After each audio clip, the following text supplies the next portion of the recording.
မနေ့ကကစားခဲ့တဲ့ Champions League Quarter Final မှာတော့ကျွန်တော်တို့ Champions League ပြင် Real Madrid Arsenal ကွင်းမှာမရှိမလားနဲ့ခံစားလိုက်ရတယ်။3 ဂိုးပြတ်နဲ့ရှုံးပြီးတော့နောက်တစ်ဆင့် Semi Final ကိုတက်ဖို့အခွင့်အရေးကတော်တော်လေးမရှိတဲ့တော့ကိုနေပါသွားတယ်လို့ကျွန်တော်တို့ပြောရမှာပေါ့နော်။မနေ့ညတော့ Arsenal နဲ့ Real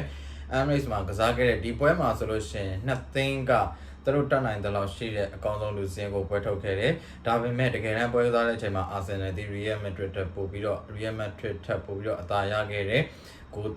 ပေါက်ကန်သွင်းခွင့်အပိုင်းပြီးတော့ကမှအခွင့်အရေးဖန်တီးမှုအပိုင်းဒီပိုင်းတွေမှာတော်တော်လေးကို Arsenal ကအသာရခဲ့တယ်ပြီးတော့တဲ့အခါမှာ Real Madrid ဘက်က Courtois လက်ဆွဲမပြခဲ့ဘူးဆိုလို့ရှိရင် Arsenal ရဲ့အနိုင်ဒီတက်ပို့ပြီးပြတ်သားသွားဖို့ရှိတယ်Arsenal ကမနေ့ကတော့တူတူကြာကြာဆိုလို့ရှိရင်ကျွန်တော်တို့ Declan Rice ရဲ့ free kick သွင်းကို2ဂိုးနဲ့နော် Real ကိုပွဲကိုလုံးဝဖျက်ချလိုက်တာဆိုတော့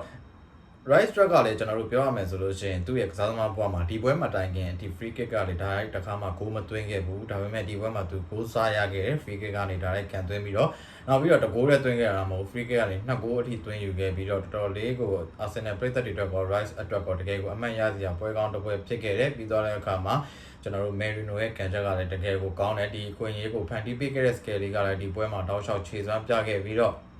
သက်ဆက်နဲ့မလိုက်တဲ့ရင်းချက်မှုမျိုးတည်ငြိမ်မှုမျိုး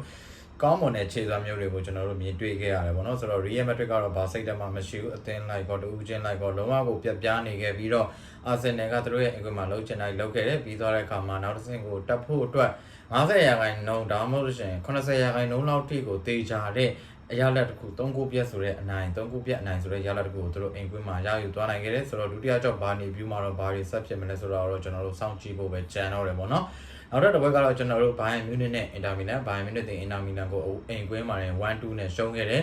ဆိုတော့ဒီပွဲမှာ Inter Milan က Lautaro Martinez ဦးဆောင်မှုသွင်းပေးခဲ့တယ်Bayern Munich အတွက်ခြေပေါက်ကို85မိနစ်မှာမူလာကသွင်းယူပေးခဲ့ပေမဲ့88မိနစ်မှာ referee Daisy ကထပ်ပြီးတော့ Inter Milan အတွက်အနိုင်ကိုသွင်းပေးသွားခဲ့တယ်ဆိုတော့ဒီပွဲမှာဆိုလို့ရှိရင်လည်းကျွန်တော်တို့ Bayern Munich က company ရဲ့ပွဲမတိုးတဲ့ဒီ view ဟာတွေကိုကျွန်တော်တို့ပွဲမတိုးတဲ့ view ဟာပွဲမတိုးတဲ့ဥဆောင်နိုင်စွမ်းတွေကိုကျွန်တော်တို့မြင်တွေ့ခဲ့ရတယ်ကျွန်တော်အမြဲတမ်းပြောခဲ့သလိုပဲ company နဲ့ဆိုရင်ဒီ company နဲ့ဆိုရင်ဒီ Bayern Munich ဒီဘာမှဆက်ပြီးဖြစ်လာမယ်အတင်းအတင်းမဟုတ်ဘူးဆိုတော့မနေ့ကတော့ဆိုလို့ရှိရင် Inter Milan ကိုအိမ်ကွင်းမှာရှုံးခဲ့ပြီးတော့ဒုတိယကြော့အဝေးကွင်းမှာသွားကစားမယ်အနေထားမျိုးမှာတော့ကျွန်တော်တို့ Champions League Semi Final တက်ဖို့သူတို့တော်တော်လေးအခွင့်အရေးနေပါသွားပြီလို့တော့ကျွန်တော်ကတော့ယူဆရတယ်ပေါ့နော်ဆိုတော့ကောင်းပါပြီကျွန်တော်တို့ဒီနေ့ညမှာဆိုလို့ရှိရင်တော့ကျွန်တော်တို့ဘာစီလိုနာနဲ့တော်မော်နဲ့ပြီးသားတဲ့ခါမှာ PSG နဲ့ Aston Villa နဲ့ Champions League Quarter Final နှစ်ပွဲဆက်ပြီးတော့ကစားဖို့ရှိတယ်မနက်ဖြန်မှာကျွန်တော်ဒီပွဲနှစ်ပွဲရဲ့ပွဲပြီးသုံးသက်ချက်တွေနဲ့ကျွန်တော်ပြန်လာနိုင်ဖို့ကြိုးစားသွားပါမယ်အားလုံးကိုကျေးဇူးတင်ပါတယ်